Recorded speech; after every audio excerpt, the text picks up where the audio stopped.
Hey, what's up, everybody? Welcome to Yankee Yard, a place where all you Yankee fans and more broadly, all you baseball fans out there could come and kind of just get some information um, on some players and on some teams. And I'm going to not broaden out too much on the first episode. I'm going to stick with the Yankees here. And I'm going to kind of talk about a problem that the Yankees have this offseason, and that is what are we doing with our outfield? Now, we kind of know what the setup is going to be. Trent Grisham in center field and Aaron Judge in right. But we don't know what we're going to do in left field, and that is a problem. So today I will be going over kind of like some of the options that the Yankees have and giving you a pros and cons, giving you some information about them, and maybe you could learn something new here about what the Yankees are trying to do and maybe some players. So starting off first, we're going to talk about Cody Bellinger. We're going to talk about bringing him back. Personally, I think this is the most realistic, and I think this is the best fit for the Yankees. I know a lot of people want Kyle Tucker, and I will get to him. But no one fits the Yankees like Cody Bellinger. He's a good hitter. We saw that last year. He doesn't swing and miss often, and he doesn't strike out often. And on a team where Ryan McMahon, Jose Caballero, Anthony Volpe, and Austin Wells are constantly striking out, you want a guy who you could trust to put the ball in play. And Cody Bellinger is exactly that.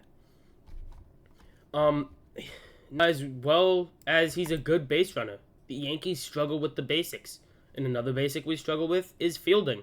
He's a good fielder, especially in left field. We saw it all year. That's why a lot of Yankee fans should be okay with this. You saw what he could do. You saw that this guy really is kind of built for Yankee Stadium at this point in his career. He had his best year with us since his 2019 season, where he was an absolute beast. And that's kind of those are the pros. Those are the simple pros. You know, he fits. He fits the Yankees.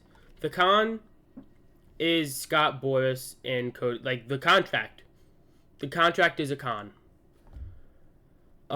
They are looking for a 6, 7, 8 year deal. I don't know about 8, but 6 or 7 year deal, and that's not gonna look good. That's not gonna be a good contract. I'm gonna quote Ryan Garcia from Fireside Yankees. You could follow him on Twitter. This is where I got it. It's a direct quote from him. Maybe paraphrased. The second the ink gets put on paper on a Cody Bellinger 6-year, $180 million contract, that's an underwater contract, and it's not going to age well. You're going to have... Chances are you're not going to have a return on investment. And that is kind of obvious. He's not going to be a great player when he's 36 or 37. You know?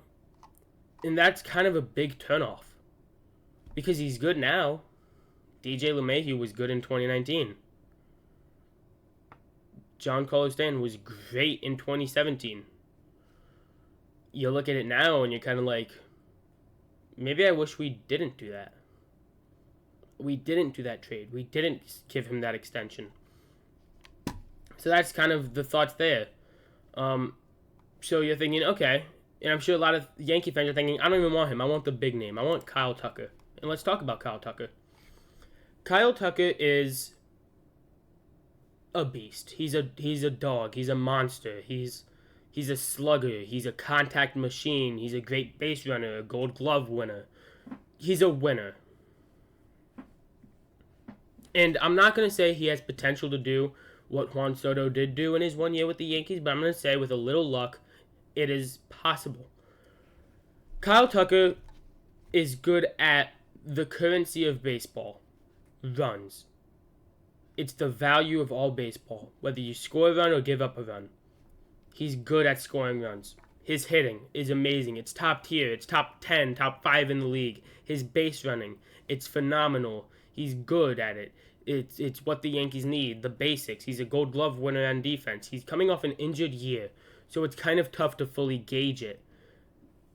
But I talked about what Bellinger does. Bellinger doesn't swing and miss, and he doesn't strike out. Kyle Tucker is that, but better. He doesn't chase. He walks more. You put that in front of Aaron Judge, and you have the best 1-2 punch in the league. And that's where it's kind of becoming, okay, could he do what Soto did? And I think the answer is possibly yes. The con is it's not, it's not realistic. We have Hal Steinbrenner and Brian Cashman in our front office. It's not realistic, and I don't think it's going to happen. Now, if it did happen, would I profusely apologize to our front office? Yes, absolutely. But the chances of it happening are slim to none. And I just don't want to get anybody's hopes up because mine aren't up. Mine are actually sea floor, crescent of the moon, or crescent of the earth. Just, they are as low as you could be. I didn't pay attention in earth science. Next, we're going to talk about Austin Hayes and Jason Dominguez. These two are a package, or they should be. Because you're thinking, you might look at this and be like, Austin Hayes sucks.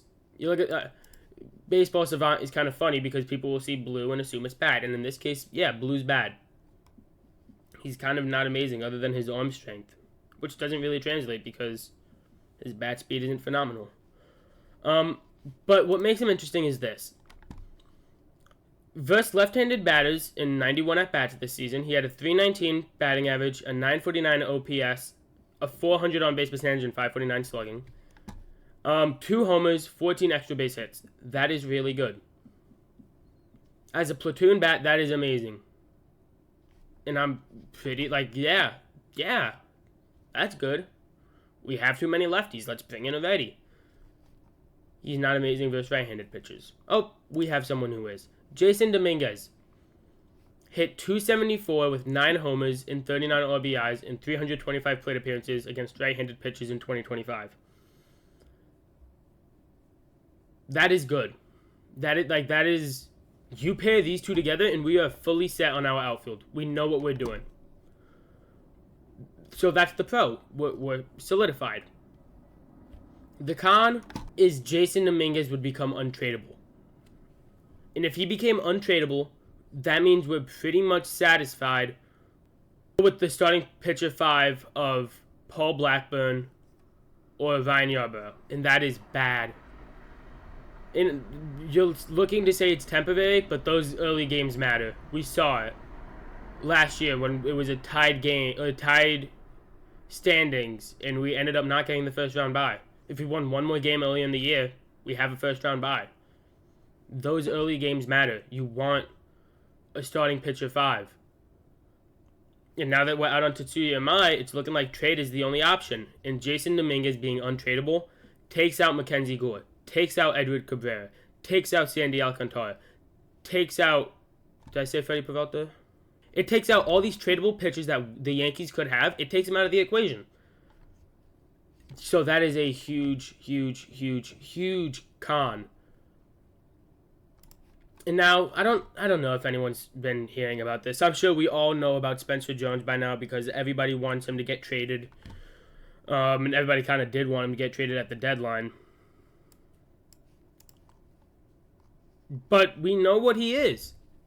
He's Munetaka Murakami with less power. His contact rate is alarming. He has a 41% strikeout rate in 2025 across AA and AAA combined. But he has 35 homers. And although the strikeouts don't translate to the major leagues, that power does. And if he could bring that to the major leagues, he'll be a star on the Yankees. As a left-handed bat, same height as Judge, good defender, fast for his size, he's a star.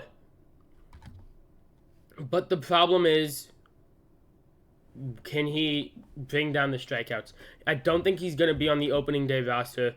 He's not going to be in many lineups. But I think if he's cruising through the minors, like at the All-Star break, there's no reason why he shouldn't get a few at-bats. Especially because Stanton is going to be injured a lot.